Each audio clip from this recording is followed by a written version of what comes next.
Hello students, good evening to everyone. VKM India is here and you are welcomed in Oxford Lane once again. CTET, UPTET और Super TET की तैयारी करने वाले सभी students ध्यान दें।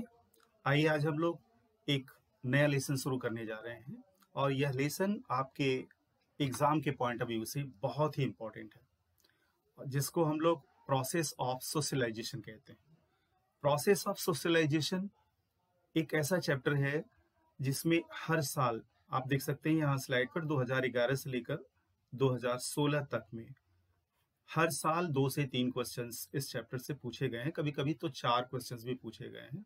चाइल्ड डेवलपमेंट और पेडागोजी से संबंधित ये लेसन है। सोशलाइजेशन शब्द की अगर हम बात करें तो यह हमारे लिए कोई नया शब्द नहीं है, जिसका हिंदी है समाजीकरण।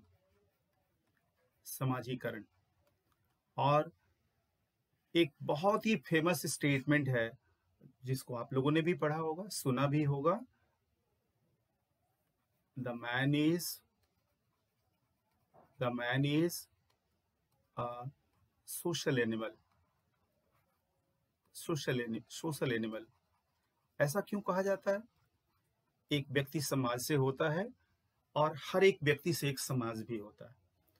ये समाज और व्यक्ति का जो रिश्ता है वो आप यूं कह सकते हैं कि एक कॉम्प्लीमेंट्री रिश्ता है।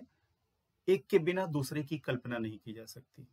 एक व्यक्ति से समाज बनता है, वो एक समाज का हिस्सा होता है और उसी समाज से वो एक व्यक्ति भी बनता है। उसी समाज से वो बहुत सारी चीजें सीखता भी है। तो ये समाजीकरण की जो प्रक्रिया है, इसका जो प्रोसेस है, वो कैसे चलता है साइकोलॉजिस्ट की निगाह में, उसके हिसाब से या उसके विचार में। देखिए, मैं पहले भी ये बात आपको बता चुका हूं कि चाइल्ड डेवलपमेंट और पेडागोजी के सभी लेसन्स जो कुछ भी हम लोग पढ़ रहे हैं, सभी टॉपिक्स हमारे दैनिक जीवन से सीधे जुड़े हुए हैं और इन सभी टॉपिक से हमारा एक प्री कॉन्सेप्ट है। इसके बारे में हम पहले से एक धारणा मन में बना के चले हैं। हमारी एक पहले से इस पे सोच बनी हुई है और यही कंफ्यूजन है, क्योंकि जो सोच हमारी बनी है व्यवहारिक दुनिया की, वो किताबी दुनिया से थोड़ी सी अलग है। तो थोड़ा सा हमें अलर्ट रहना होगा कि क्योंकि एग्जाम हमें किताबी भाषा में और किताबी ज्ञान के आधार पर देना है। हम जो सोचते हैं वो आंसर हमारा गलत हो सकता है। किताब में जो सिद्धांत दिए गए हैं, जो थियरीज दी गई हैं, उसके अनुसार आपसे क्वेश्चंस पूछे जाएंगे। इसलिए थोड़ा सैद्धांतिक तौर पे, थियोरेटिकल तौर पे हमें टॉपिक को डिस्कस करना है। तो प्रोसेस ऑफ सोशलाइजेशन आपने समझ लिया होगा कि एक व्यक्ति समाज से कैसे सीखता है, उसके समाजीकरण का की प्रक्रिया कैसे चलती है, यही इस चैप्टर में हम लोगों को पढ़ना है। चैप्टर को आगे बढ़ाने से पहले एक छोटी सी सूचना हम आपको दे दें। ऑक्सफोर्ड लेन ऐप पर भी हमारे क्लासेस चल रहे हैं, सीटेट, यूपीटेट, सुपरटेट और केवीएस के लिए, और इसे आप ज्वाइन कर सकते हैं।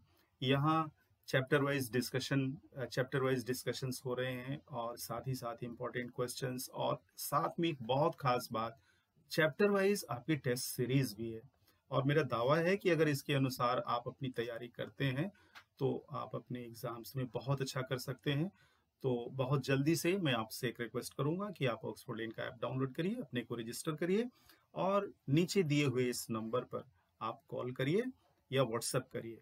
फिर हम लोग क्लासेस वहां भी ले सकते हैं। कंप्लीट क्लासेस, एक कंप्लीट पैकेज हम लोगों के ऐप पर भी चल रहा है। आइए हम लोग चैप्टर को आगे बढ़ाते हैं।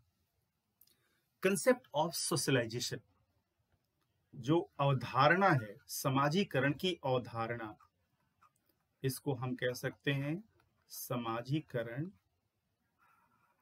की अवधारणा। अवधारणा का मतलब आप सोच कह सकते हैं कि समाजीकरण की सोच क्या है। भाई, समाज से हम बहुत कुछ सीखते हैं। हम तो बल्कि यूं कहें कि समाज से ही हम सब कुछ सीखते हैं। किताबों में जो हम पढ़ते हैं वो थियरीज होती हैं, लेकिन जो हम अपने जीवन में सीखते हैं वो कहीं ना कहीं किसी समाज से सीखते हैं। हमारे समाज के कस्टम्स ले लीजिए, वैल्यूज ले लीजिए, आइडियोलॉजीज ले लीजिए, फिलॉसफीज ले लीजिए, या कोई काम करना ले लीजिए, इवन हंसना, बोलना, चलना, लिखना, पढ़ना, बोलना, बात करना, किसके साथ किस तरह का बर्ताव करना है, अर्थात जीवन के कंप्लीट बिहेवियर्स, जो कंप्लीट हमारी डूइंग्स हैं, जो हमारी कंप्लीट डूइंग्स हैं। कंप्लीट डूइंग्स का मतलब कि जो कुछ भी हम अपने जीवन में करते हैं, वो सारी चीजें कहीं ना कहीं हम समाज से सीखते हैं। तो ये एक कंसेप्ट है सोशलाइजेशन का। इस सोशलाइजेशन को बहुत सारे साइकोलॉजिस्ट महोदय लोगों ने डिफाइन भी किया है, उसका एक पर्टिकुलर डेफिनेशन भी दिया है। यहाँ कुछ डेफिनेशंस हमने दे दिए हैं, यहाँ 2 डेफिनेशन हमने दिए हैं।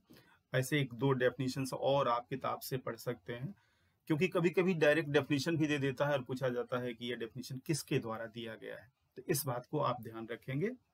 जैसे एक डेफिनेशन यहाँ दिया गया है, the lifelong process by which an individual becomes a proper member of society। एक व्यक्ति कैसे समाज का एक जिम्मेदार मेंबर बन जाता है, एक जिम्मेदार सदस्य बन जाता है, और कैसे वो उसमें ह्यूमन कैरेक्टरिस्टिक्स, मानव गुण उसमें कैसे विकसित हो जाते हैं, इसी को सोशलाइजेशन कहते हैं। सोशलाइजेशन एक प्रोसेस है जो लाइफ लॉन्ग चलता है, और इसमें हम जो गुण सीखते हैं समाज से, उन्हीं गुणों के कारण हम इस सोसाइटी के एक जिम्मेदार सदस्य बनते हैं। एक हर्टन और हंट साहब का भी डेफिनेशन आप देख सकते हैं। It is learning process in which groups interact and learn social norms, also developing themselves. अर्थात हम समाज में एक दूसरे से मिलते हैं, एक दूसरे से जब हमारा आमना सामना होता है, एक दूसरे से इंटरेक्ट करते हैं, तो उससे हम बहुत सारे सोशल नॉर्म सीखते हैं, सोशल तौर तरीके सीखते हैं, और उन तौर तरीके के कारण ही हम में डेवलपमेंट आता है, हम विकास करते हैं। तो ये 2 डेफिनेशंस हमारे हिसाब से इम्पॉर्टेंट हैं, आप इसको ध्यान में रखेंगे, इनके शब्द आप ध्यान में रखेंगे, और ये आपको आगे ले जाएंगे। आइए हम लोग थोड़ा सा आगे बढ़ते हैं। कंसेप्ट आपने समझ लिया। अब बड़ी खास बात, इस पॉइंट से आपसे क्वेश्चंस पूछे जाते हैं, अर्थात समाजीकरण के प्रकार, कितने तरह का समाजीकरण हो सकता है, कितने तरह के समाजीकरण हो सकते हैं, इसके बारे में आपको थोड़ा ज्यादा ध्यान देना होगा, क्योंकि यहां से क्वेश्चंस पूछे जाते हैं आपसे। सबसे पहला प्रकार जो होता है वो प्राइमरी होता है, जिसको हम लोग प्राथमिक बोलते हैं। इसको हम लोग प्राथमिक समाजीकरण बोल सकते हैं। प्राथमिक समाजीकरण का मतलब क्या? जो हमारे जीवन में सबसे पहला होता है, जब हम सबसे पहले किसी समाज से इंटरेक्ट होते हैं, जब हमारा सामना होता है, तो हमारे जीवन में प्राथमिक समाज क्या होता है? हमारा घर हो सकता है, और हमारी फैमिली हो सकती है, हमारे फैमिली मेंबर्स हो सकते हैं, हमारा परिवार और हमारा घर, और बहुत होगा तो आस पड़ोस के हमारे घर के जस्ट आसपास वाले लोग हो सकते हैं, क्योंकि हमारे पड़ोसी हमारे घर अक्सर आते रहते हैं। तो ये प्राथमिक समाजीकरण जो होता है, जो हमारे अर्ली चाइल्डहुड में होता है, एकदम जब हम बहुत छोटे होते हैं, जन्म से लेकर 2 साल तक की हमारी जब उम्र होती है, अर्थात 0 to 2 years की जब हमारी एज होती है, तो उस समय हम इस समाजीकरण से गुजरते हैं। और इस समाजीकरण में मुख्य भूमिका जो होती है हमारे परिवार की होती है, हमारे परिवार के सदस्यों की होती है, और इनसे हम लोग एटीट्यूड सीखते हैं, वैल्यूज सीखते हैं, चलना सीखते हैं, बैठना सीखते हैं, मुस्कुराना सीखते हैं। अर्थात जो मोटर स्किल्स हमारे जीवन में होती हैं, वो चीजें हम लोग प्राइमरी में सीखते हैं, and it is very important. कहते हैं कि छोटे बच्चों में ही संस्कार दिए जाते हैं। तो यहाँ से ये हमारा प्राथमिक समाजीकरण जो है वो हमारे जीवन में बहुत ही जरूरी है। अब दूसरा प्रकार जो है वो सेकेंडरी है, जिसको हम लोग गौण कह सकते हैं। हालांकि ये गौण का मतलब अमुख्य, गौण का मतलब अमुख्य, जो कम महत्वपूर्ण हो। जैसे ये प्राथमिक समाजीकरण सबसे ज्यादा महत्वपूर्ण है, सेकेंडरी जो है वो गौण है, लेकिन ऐसा नहीं है कि सेकेंडरी एकदम इंपॉर्टेंट नहीं है। प्राथमिक, ये तो स्टेप्स है ना, स्टेजेस हैं। अब मान लीजिए प्राथमिक तो आपका बहुत बढ़िया बीता, 1-2 साल 0 से लेकर 2 साल तक आपके परिवार के सभी सदस्यों ने आपको बहुत कुछ सिखाया। लेकिन सेकेंडरी में अगर आप फेल होते हैं या सेकेंडरी आपका बढ़िया नहीं जाता है, तो सर्टेनली बहुत सारी चीज़ें हम लोग मिस कर सकते हैं। तो सेकेंडरी टाइप जो है सोशलाइज़ेशन का, वो भी हमारे जीवन में बहुत महत्वपूर्ण रखता है और बहुत महत्वपूर्ण होता है ये। और यह सोशलाइज़ेशन जो होता है, वो ख़ास तौर से टीनेजर एंड एडल्ट्स के लिए होता है। टीनेजर का मतलब 11 साल 11 साल से 18-19 साल तक आप ले सकते हैं, या 19 प्लस भी आप कर सकते हैं। समाज से हम जो सीखते हैं थ्रू आउट लाइफ, आप यूँ कह सकते हैं, तो उसको हम लोग सेकेंडरी या गौण कहते हैं। अब एक यहाँ आया है एंटीसिपेटरी। एंटीसिपेटरी सोशलाइजेशन जो होता है, हालांकि आपके एग्जाम के लिए बहुत इंपॉर्टेंट नहीं है, लेकिन एक बार जान लेना जरूरी है आपको।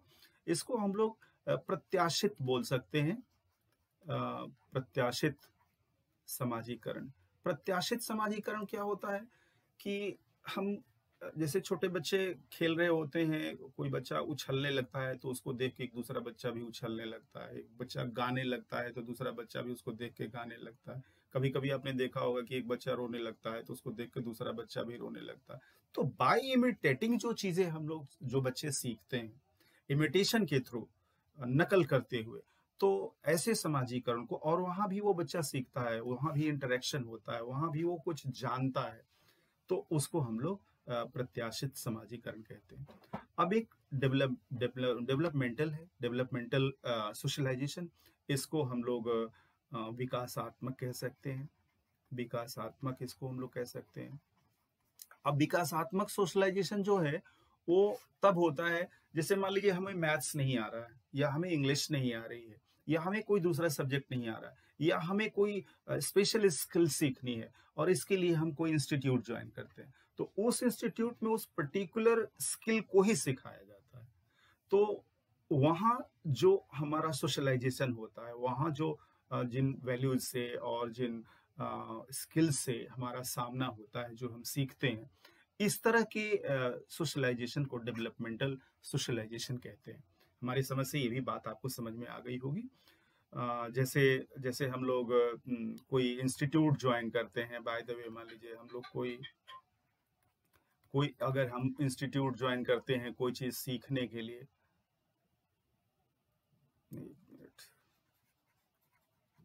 अगर हम लोग कोई इंस्टीट्यूट ज्वाइन करते हैं, मान लीजिए कोई अगर हम लोग इंस्टीट्यूट ज्वाइन करते हैं और वहाँ हम लोग कोई नई चीज सीखने की कोशिश करते हैं, तो इसको हम लोग विकास, मतलब स्वयं के विकास के लिए अगर हम किसी विशेष स्थान का या किसी विशेष समाज का प्रयोग करते हैं कोई विशेष स्किल सीखने के लिए, तो ऐसे सोशलाइजेशन को हम लोग डेवलपमेंटल कहते हैं। और रीसोशलाइजेशन जो है, इसको हम लोग पुनः या समाजीकरण कह सकते हैं। पुनर्समाजीकरण का मतलब होता है कि हम सीख सब कुछ चुके हैं, हमें आता सब कुछ है, समाज से हमने सब कुछ सीख लिया है। अब जैसे मान लीजिए एक डॉक्टर है, तो वो डॉक्टरी पढ़ने से पहले, मेडिकल की पढ़ाई करने से पहले वो एक नॉर्मल स्टूडेंट था। वो इंटरमीडिएट पास किया, ग्रेजुएशन पास किया, या इंटरमीडिएट के बाद ही उसका नेट में सिलेक्शन हो गया, वो पढ़ने चला गया। तो जब जब वो खास तौर से नेट की पढ़ाई कर रहा है, तो या मेडिकल की पढ़ाई कर रहा है, तो उसको हम लोग डेवलपमेंटल विकासात्मक समाजीकरण के अंतर्गत रख सकते हैं। लेकिन जब वो डॉक्टरी की पढ़ाई पूरी कर लेता है और जब वो फाइनली एक डॉक्टर बन के किसी डॉक्टर के अंडर में इंटर्नशिप करने जाता है, तो उस परिस्थिति में उसका रीसोशलाइजेशन होता है। वहाँ वो उसको और दूसरे तौर तरीके सिखाए जाते हैं, एक सामान्य व्यक्ति से थोड़ा अलग सिखाए जाते हैं। एक दूसरा एग्जाम्पल भी आप इसमें ले सकते हैं कि जैसे एक व्यक्ति सेना में भर्ती होता है, तो ऐसा नहीं कोई पढ़ा लिखा रहता है, समाज के सारे वैल्यूज को और समाज के सारे एटीट्यूड्स को वो पहले से जानता रहता है। लेकिन वहां जाने पर उसको एक स्पेशल ट्रेनिंग दी जाती है, एक स्पेशल बिहेवियर दिया जाता है, एक स्पेशल तौर तरीका उसको सिखाया जाता है। तो ऐसे समाजीकरण को हम लोग रिसोशलाइजेशन कहते हैं। हालांकि काइंड्स में इस दो से बहुत बार क्वेश्चन पूछा गया है और निश्चित ही पूछा जाता है। एक बार एंटीसिपेटरी से भी पूछा गया है, थोड़ा-सा इसको भी आप ध्यान दे लेंगे, यहाँ बात समझ में आ गई होगी। इसके बाद हम लोग आगे बढ़ते हैं कि फैक्टर्स इन्फ्लुएंसिंग सोशलाइजेशन, अर्थात समाजीकरण को समाजीकरण को समाजीकरण को प्रभावित करने वाले कारक, अर्थात कौन-कौन सी ऐसी चीजें होती हैं जो समाजीकरण को प्रभावित करती हैं, उसको इन्फ्लुएंस करती हैं। कौन-कौन से उसके फैक्टर्स होते हैं, कारक होते हैं। इसको कारक आप समझेंगे, कौन-कौन से उसके कारक होते हैं। पहला सोशल इंटरेक्शन होता है। सोशल इंटरेक्शन का मतलब हम लोग समाज में कैसे, किस समाज में हम रहते हैं, किस तरह के लोगों से हमारा रोज मिलना जुलना है। इसमें फैमिली बहुत प्रोमिनेंट है, किस तरह की फैमिली है, किस तरह का पेरेंटिंग हो रहा है। अगर पेरेंटिंग की हम बात करें तो ये फैमिली हमारे सोशल इंटरेक्शन में सबसे पहले आता है, क्योंकि ये सबसे पहले हमारे जीवन पर प्रभाव डालता है। अगर हम पेरेंटिंग की बात करें तो पेरेंटिंग 4 तरह की हो सकती है। बाय द वे मान लीजिए एक पेरेंट ऐसा है जहां बच्चों का सुना जाता है, जहां बच्चों का सुना जाता है, जहां बच्चों का सुना जाता है। अब बच्चों का सुना जाता है का मतलब कि बच्चे भी अपनी बात कह सकते हैं, पेरेंट्स भी अपनी बात कह सकते हैं, वहां बच्चों की बात सुनी जाती है। एक दूसरा यहाँ होता है कि बच्चों पे थोपा जाता है। मान लीजिए बच्चों पर विचार थोपे जाते हैं, बच्चों पर विचार थोपे जाते हैं। मान लीजिए इस तरह के भी इस तरह का भी परिवार हो सकता है, विचार थोपे जाते हैं। हाँ, और तीसरी तरह की पेरेंटिंग हो सकती है जहाँ जहाँ कोई रूल रेगुलेशन नहीं हो, बच्चों से बच्चों से बहुत बच्चों से बहुत आप यूं कह सकते हैं कि हम जुड़े हुए नहीं होते हैं। बच्चों के बारे में बहुत ज़्यादा केयर नहीं करते, और बच्चों से बहुत ज़्यादा हम जुड़े नहीं होते, या बहुत ज़्यादा ख्याल नहीं करते, जुड़े नहीं होते। मान लीजिए इस तरह की भी पेरेंटिंग हो सकती है। चौथी ऐसी हो सकती है जो बच्चों से एकदम ही बेपरवाह हो, एकदम बच्चों को छोड़ दिए हैं, जी रहे हैं, मर रहे हैं, बच्चों से एकदम बेपरवाह हूं। तो ऐसी परिस्थिति में ये 4 तरह की पेरेंटिंग जो हमने आपको बताई, ये 4 तरह की पेरेंटिंग को बच्चों के सोशलाइजेशन पे इसका असर पड़ सकता है। नेबरहुड हमारे पड़ोसी कैसे हो सकते हैं? पड़ोसी अगर झगड़ेलू हैं, रोज मार झगड़ा कर रहे हैं, गाली गलौज कर रहे हैं, या बहुत पढ़े लिखे हैं, बहुत पूजा पाठ वाले, उनका भी सीधा असर पड़ता है। स्कूल कैसा है, फ्रेंड्स कैसे हैं, ये सारी चीजें जो सोशल इंटरेक्शन, जो हमारे समाज में जिन लोगों से हम रोज मिलते हैं, उनका सीधा असर होता है। क्यों? क्योंकि उनसे हम चीजें सीखते हैं, उनको हम इमिटेट करते हैं, उनकी हम नकल करते हैं। यहाँ चीजों को बाय द वे मान लीजिए जैसे हमारा कुछ लेना देना नहीं है, लेकिन एक व्यक्ति को हम रोज देख रहे हैं एक खास काम करते हुए, तो उस काम के प्रति हमारी रुचि थोड़ी सी हो सकती है। तो थ्रू इमिटेशन, एक इमिटेशन भी हमारे सोशलाइजेशन को प्रभावित कर सकता है। कभी कभी कुछ लोग हमें सलाह भी देते रहते हैं। अब पता चला कि हमें मैथ्स पढ़ना है, और हमारे घर पे एक अंकल जी आ रहे हैं, वो रोज बता रहे हैं कि बेटा मैथ्स बहुत कठिन है, तुम इंग्लिश पढ़ लिया करो, इंग्लिश बहुत अच्छी चीज है, साइंस बहुत अच्छी चीज है। तो हमारे सोशलाइजेशन पर सजेशंस का भी बहुत सीधा असर पड़ता है, हमारी नकल का भी सीधा असर पड़ता है, और सोशल इंटरेक्शन का तो एकदम सीधा सीधा असर पड़ता है। इसलिए फैक्टर्स इन्फ्लुएंसिंग सोशलाइजेशन में ये 3 चीजें आप बहुत खास तौर से याद रखेंगे। ये चीज क्लियर हो गई होगी आपको। आगे बढ़ते हैं। आइडेंटिफिकेशन। आइडेंटिफिकेशन का मतलब ये होता है कि ये खास तौर से छोटे बच्चों के लिए यहाँ रखा गया है कि बच्चे चीजों को आइडेंटिफाई करते हैं, हम भी आइडेंटिफाई करते हैं। हम किसी भी चीज के बारे में तब जानते हैं, कोई भी चीज जब हमारे सामने सबसे पहले आती है, तो उस चीज के बारे में हम नहीं जानते होते हैं, और उस चीज को हम आइडेंटिफाई करते हैं, और धीरे धीरे उन चीजों के बारे में हम सब कुछ जान जाते हैं। जैसे मोबाइल सबसे पहले अगर आपके हाथ में आया होगा तो आपको याद होगा उस मोबाइल के बारे में आप कुछ नहीं जान रहे थे, लेकिन धीरे धीरे यूज करते करते करते करते सब कुछ आप उसके बारे में जानने लगे। तो कितना जल्दी चीजें आइडेंटिफाई कर रहे हैं, आपके आसपास कौन सी चीजें हैं, कौन से फैक्टर्स हैं जिसको आप रोज देख रहे हैं, कौन से ऑब्जेक्ट्स हैं जिसको आप रोज देख रहे हैं, उन चीजों से भी हमारा सोशलाइजेशन होता है, हमारा समाजीकरण होता है। ये हमारे समाजीकरण को प्रभावित करता है, प्रभावित करने वाला फैक्टर है। जैसे एक छोटे बच्चे को एक सिंपल एबीसीडी की किताब दे दीजिए और ए फॉर एप्पल वाली किताब दे दीजिए, तो पिक्चर बुक उसको दे दीजिए, तो उस पिक्चर बुक से वो बच्चा यूज टू हो जाएगा, आइडेंटिफाई करेगा और जल्दी से वो उसको सीखेगा। एक छोटा बच्चा, जन्म से 2 साल तक का बच्चा, बल्कि उससे भी कम का बच्चा, 6 महीने का, 3 महीने का, 4 महीने का, वो अपनी माँ को पहचानने लगता है। थोड़ा सा बड़ा होता है तो खिलौनों को पहचानने लगता है, पिक्चर बुक को पहचानने लगता है। तो ये आइडेंटिफिकेशन जो है वो एक सीधा कारण है जो हमारे सोशलाइजेशन को प्रभावित करता है।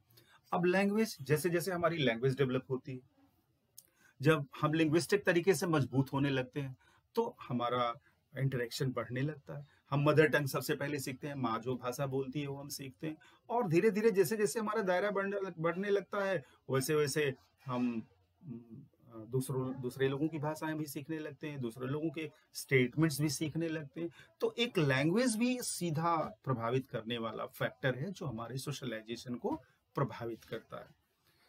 तो आइडेंटिफिकेशन, लैंग्वेज और सोशल इंटरेक्शन, ये हमारे लैंग्वेज को प्रभावित करने वाले सीधे फैक्टर्स हैं। अब आइए एजेंट्स ऑफ सोशलाइजेशन। एजेंट्स का मतलब ये सोशलाइजेशन के माध्यम कौन कौन से हैं, अर्थात समाजीकरण के माध्यम। समाजीकरण के माध्यम कौन कौन से हैं, मीन्स कौन कौन से हैं, एक चीज ध्यान रखना होगा।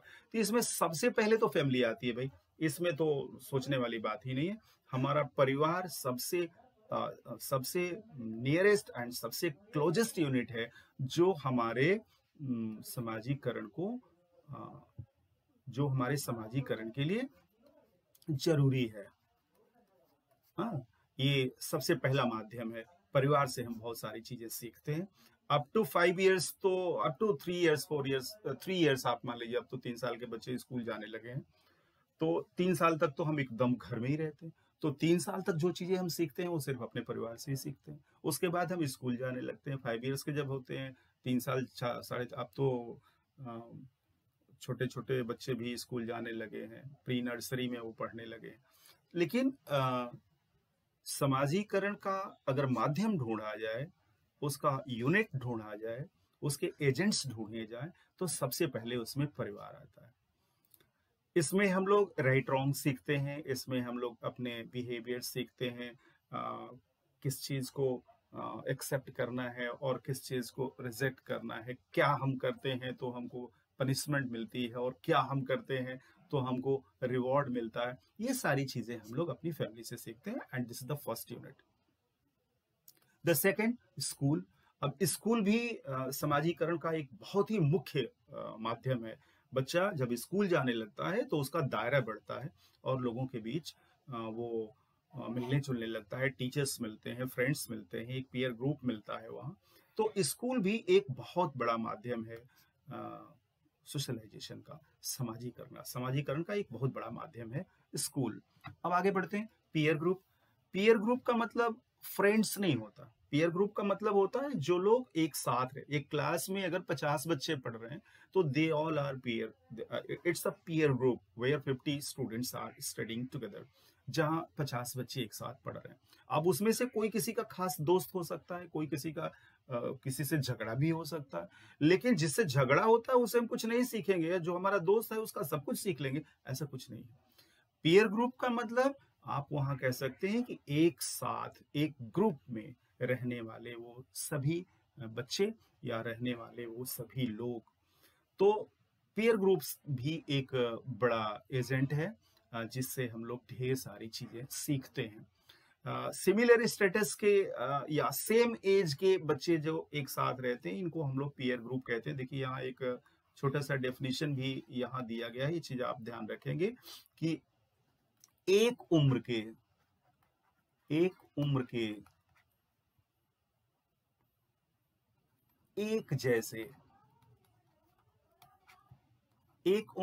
एक जैसे बच्चों को हम लोग इसको हम लोग पीयर ग्रुप कहते हैं। और ये बच्चे अपीयरेंस में बहुत नकल करते हैं, उसकी शर्ट ऐसी है, उस कलर की है, उसके पास ऐसी टाई है, उसके पास ऐसे शूज़ हैं, उसकी किताब ऐसे कवर की गई है। उनकी लाइफ़स्टाइल वो कॉपी करते हैं, उनके फैशंस को भी वो कॉपी करते हैं, सोशल एक्टिविटीज़ भी उनके साथ सीखते हैं। थोड़ा बच्चे टीनेजर होते हैं तो डेटिंग सीखने लगते हैं, कभी-कभी बुरी आदतें ड्रग्स वगैरह भी लेने लगते हैं, टेक्नोलॉजीज़ वगैरह भी सीखने लगते हैं। अर्थात इस ये पीयर ग्रुप जो होता है हमारे सोशलाइजेशन में एक बहुत महत्वपूर्ण भूमिका निभाता है कि बच्चा अच्छा जा रहा है या बच्चा थोड़ा गलत दिशा में जा रहा है। अच्छी चीज़ें भी, बहुत सारी अच्छी चीज़ें भी हम लोग पीयर ग्रुप से सीखते हैं और बहुत बुरी चीज़ें भी हम लोग पीयर ग्रुप से सीखते हैं। तो यह एक बहुत ही इम्पोर्टेंट आप यूँ कह सकते हैं कि फैक्टर है या एक साधन है, एक माध्यम है। मास मीडिया, आज के युग में तो मास मीडिया बहुत कुछ पढ़ा दे रहा है। अब मास मीडिया में आप न्यूज़पेपर ले सकते हैं, न्यूज़पेपर ले सकते हैं, इसमें आप टीवी ले सकते हैं, इसमें आप सोशल मीडिया ले सकते हैं, सोशल मीडिया ले सकते हैं। अब इस तरह की ढेर सारी चीज़ें ऐसी हैं जो हमारे इर्द-गिर्द हैं और चाहे अनचाहे रूप से हम उससे बच नहीं सकते। उसे हमें सीखना ही होता है और जाने-अनजाने हमको वो सारी चीज़ें वो सिखा के ही जाता है और हम उससे बच नहीं सकते। एक चीज़ और बहुत इम्पोर्टेंट है इसमें एक चीज़ और बहुत इम्पोर्टेंट है इसमें कि अगर हम लोग इन फैक्टर्स की अगर हम बात कर रहे हैं अभी हम लोग फैक्टर्स पढ़ रहे हैं, यहाँ पे हम लोग फैक्टर्स पढ़ रहे हैं। फैक्टर्स का मतलब कारक जो हमारे सोशलाइजेशन को सीधे प्रभावित करता है। इन फैक्टर्स को हम लोग 2 भागों में बाँट सकते हैं, ध्यान दीजिएगा। बहुत जल्दी नहीं है बेटा, एकदम धीरे-धीरे आराम से चीज़ें सीखिए ताकि आपके दिमाग में ये बात जा सके। फैक्टर्स की अगर हम बात करें तो फैक्टर्स में एक्टिव फैक्टर्स हम ले सकते हैं और दूसरे को हम पैसिव कह सकते हैं। एक्टिव का पैसिव फैक्टर्स, एक्टिव का मतलब होता है कि जो सीधे आप पर प्रभाव डाले। एक्टिव फैक्टर्स जो भी होते हैं उसमें मान लीजिए आपकी फैमिली है, आप फैमिली से बच नहीं सकते। फैमिली का प्रभाव आप पर पड़ना ही पड़ना है। आपके स्कूल का प्रभाव पड़ना ही पड़ना है, इससे आप बच नहीं सकते। आपके नेबर्स का प्रभाव पड़ना ही पड़ना है, आपके पीयर ग्रुप्स का प्रभाव पड़ना ही पड़ना है। तो ये तीनों जो हैं वो एक्टिव फैक्टर्स हैं सोशलाइजेशन के और पैसिव फैक्टर में खास तौर से आप मास मीडिया ले सकते हैं। मास मीडिया ले सकते हैं जिन चीजों का सीधा हम पर असर ना पड़े, इनडायरेक्टली वो हमको प्रभावित करे हमारे सोशलाइजेशन में, इनडायरेक्टली मतलब अप्रत्यक्ष रूप से अगर हमारे सोशलाइजेशन को वो प्रभावित करते हैं तो उनको हम लोग पैसिव फैक्टर कहते हैं और अगर वो सीधे हमको प्रभावित करते हैं तो उनको हम लोग एक्टिव फैक्टर कहते हैं। अब आइए, role of play in socialization. अब ये एक बड़ा इंपॉर्टेंट टॉपिक है, बहुत सारी किताबों में इसको बहुत प्रोमिनेंटली दिया गया है और बहुत जल्दी से हम इसको जान लें कि सोशलाइजेशन में, समाजीकरण में खेल का महत्व, खेल हमारे जीवन में बहुत महत्वपूर्ण होता है। बच्चे जितना पढ़ के नहीं सीखते हैं उससे ज्यादा खेल के सीखते हैं। आज तो पूरी प्री नर्सरी अर्थात नर्सरी, एलकेजी, यूकेजी, ये सबकी पढ़ाई केवल खेल खेल में हो रही है। उनको ऐसे खिलौने दिए जा रहे हैं जिससे वो खेल खेल के सब कुछ सीख रहे हैं। तो खेल का महत्व हमारे जीवन में बहुत है, हमारे सोशलाइजेशन में बहुत है। बर्नर्ड साहब एक ये स्टेटमेंट बड़ा इंपॉर्टेंट है, एक आध बार पूछा भी गया है, आप ध्यान दीजिएगा। Play is the principal business of childhood, ये इनका बहुत ही इंपॉर्टेंट स्टेटमेंट है, इसको आप याद रखिएगा। ये बर्नर का है जो 1975 में इन्होंने दिया था और उन्होंने बताया था कि बच्चे जो हैं गेम से बहुत कुछ सीखते हैं, स्पोर्ट्स से बहुत कुछ सीखते हैं, अपने खेल से बहुत कुछ सीखते हैं और हमारी पढ़ाई लिखाई भी कुछ खेल जैसी होनी चाहिए, ताकि उससे बच्चे जल्दी से इम्प्रूव करें। अगर हिस्टोरिकल एस्पेक्ट को देखें तो चाइना, इजिप्ट, बेबीलोन और दूसरे जो पुरानी सभ्यताएं हैं, उनकी जब खुदाई की गई है तो उसमें भी बहुत सारे खेल खिलौने मिले हैं। अर्थात उस जमाने में, पुराने जमाने में भी, अर्थात हिस्टोरिकल एस्पेक्ट भी गेम का बहुत ही इंपॉर्टेंट रहा है बच्चों के समाजीकरण में। खेल का एक बहुत बड़ा खेल बहुत ही महत्वपूर्ण रहा है। अब खेल, यहाँ पार्टिन महोदय हैं, एक चीज ध्यान रखिएगा, ये पार्टिन महोदय हैं जिन्होंने खेल के लेवल्स को डिफाइड किया है, डिफाइन किया है, आप यूं कह सकते हैं। पार्टिन महोदय ने 1932 में कुछ खेल को उन्होंने एक तरह से परिभाषित किया और खेल को उन्होंने क्लासिफाई किया। सॉलिटरी प्ले क्या होता है? हालांकि कभी इससे बहुत ज्यादा क्वेश्चंस नहीं पूछे गए हैं, लेकिन क्या भरोसा, पेपर बनाने वाले का कोई भरोसा तो है नहीं। सॉलिटरी प्ले का मतलब होता है एकल खेल। एकल खेल का मतलब यहाँ बच्चा अकेले खेलता है। और अब जैसे मान लीजिए टावर में ब्लॉक्स बनाता है, या बालू का घर बनाता है, या धूल से खेलता है, या अपने बलून से खेलता है। अगर वो अकेले खेल रहा है तो इस तरह के खेल को हम लोग सॉलिटरी प्ले कहते हैं। एक कैरेक्टर प्ले है, ये पाटिन साहब कहते हैं कि एक कैरेक्टर प्ले है।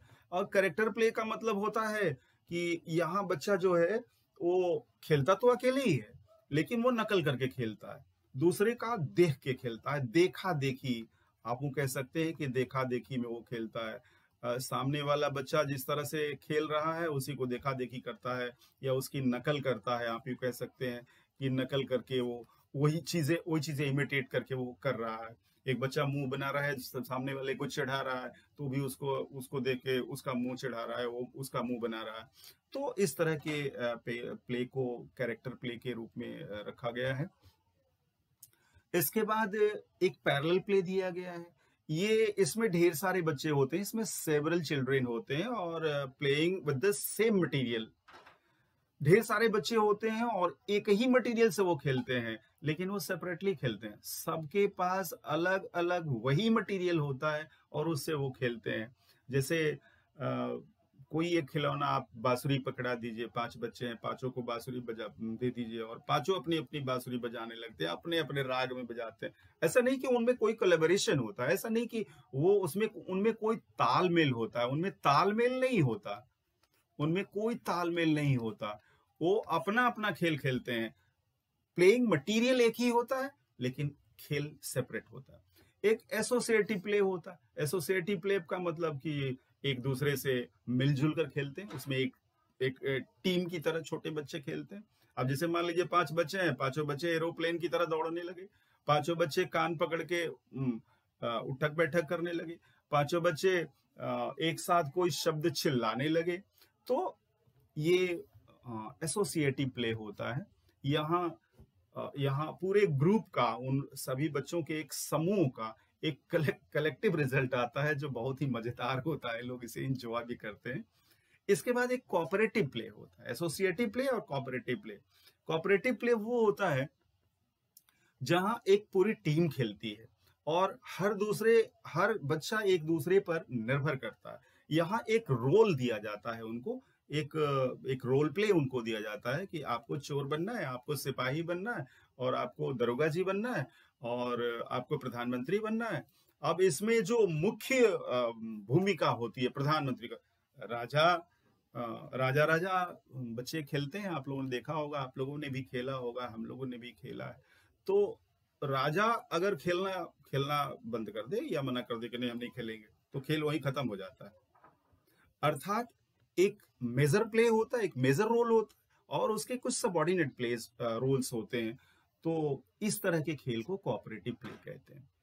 और हमें जहाँ तक उम्मीद है कि ये लेसन आपको समझ में आ गया होगा, और ऐसी हम उम्मीद करते हैं। इस चैप्टर से संबंधित जो भी क्वेश्चंस आपसे पूछे जाएंगे, वो क्वेश्चंस हम लोग अगले वीडियो में डिस्कस करेंगे। और तब तक के लिए हम उम्मीद करते हैं कि आप ये वीडियो लाइक भी करेंगे, शेयर भी करेंगे, और अगर अभी तक आपने इस चैनल को सब्सक्राइब नहीं किया होगा तो आप इसे जरूर करेंगे। Wish you all the best. Thank you.